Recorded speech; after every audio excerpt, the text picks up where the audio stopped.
Video के बाद ये पाठ आपके लिए बच्चों का खेल होगा। हेलो दोस्तों, तो स्वागत है आपका चैनल में फिर से।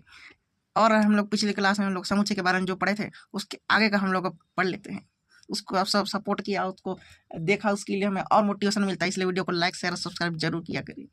सॉरी, वीडियो को कैसे सब्सक्राइब कर सकते हैं, चैनल को सब्सक्राइब किया करें। ठीक है, धीरे धीरे आराम से समझते जाएंगे तब हमारा सब कुछ क्लियर रहेगा। ठीक है, तो पहला देखते हैं उदाहरण। 9 से 19 के बीच स्थित सभी अभाज्य संख्याओं का संग्रह। पूछा कि कौन से समुच्चय है और उत्तर का औचित्य बताइए। ठीक है, 7 से 19 के बीच सभी अभाज्य संख्या कौन होंगे? 9, 11, 13 और उसके बाद 17।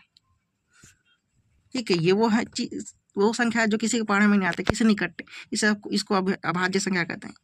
तो ये सुपरिभाषित है, सबकी लेख है, सब अभाज्य संख्या एक ही रहेगा, इसलिए ये समुच्चय है।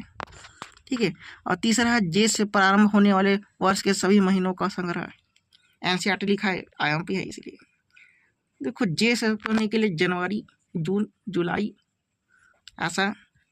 तो ये भी सबके लिए है कि सबके लिए समान है, सुपरिभाषित संग्रह है, ये भी समुच्चय है। 11 क्या होगा? तीसरा, भारत के 10 सबसे प्रतिभाशाली लेखकों का संग्रह। ये तो कुछ भी हो सकता है, किसी के लिए भी अपना पसंदीदा लेखक हो सकते हैं, तो ये सुपरिभाषित नहीं है, इसीलिए ये तीसरा वाला समुच्चय नहीं है। चौथा, लेखक प्रेमचंद द्वारा लिखित उपन्यासों का संग्रह।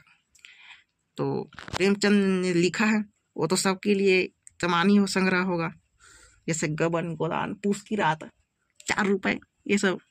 तो ये सुपरिभाषित संग्रह है। और पांचवा देखते, इस अध्याय में आने वाले प्रश्नों का संग्रह।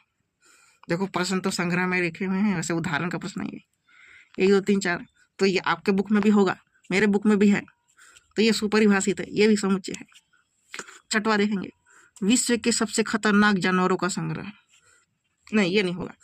खतरनाक क्या पता, कोई गोडजिला को देख के डटा होगा तो कोई शेर को, इसीलिए सबका डर अलग अलग लेवल का हो सकता है, इसीलिए ये भी सुपरिभाषित नहीं है।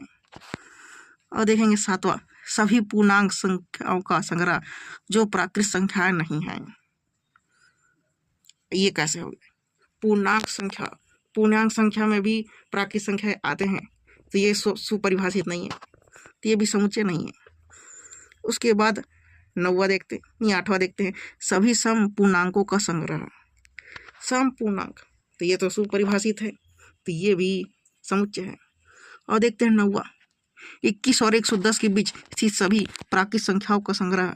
तो 21 और 210 के बीच सभी स्थित प्राकृत संख्याएं निश्चित है, उसके हम गिनते जाएंगे तो बीच में आ जाएंगे सब, तो कोई भी गिनेगा तो सबके लिए समान संख्या रहेंगे, सुपरिभाषित है ये, इसीलिए ये भी समुच्चय है।